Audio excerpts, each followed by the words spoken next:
Thanks for tuning into this week's Tips and Tricks here at Carl Chevrolet. Today we're going to be talking about the all-new tailgate that we have with our next generation Silverado.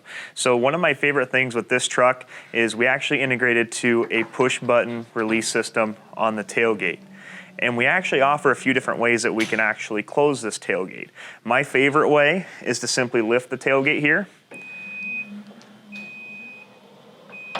and it'll power itself back up and into place. Some other options that we have with our key fob, you can actually go ahead and press the tailgate button twice to drop the tailgate, as well as use your key fob to go ahead and raise the tailgate as well. So on the key fob here, if you press it once, you'll let go and then press and hold on a second time until the tailgate completes its motion up into the top of the vehicle.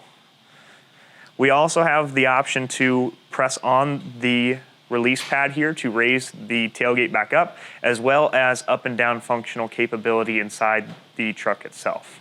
Thanks for tuning into this week's Tips and Tricks here at Carl Chevrolet. If you have any more questions, feel free to call us at 515-299-4300 or stop on out and see us in Ankeny and in Stewart at The Rock.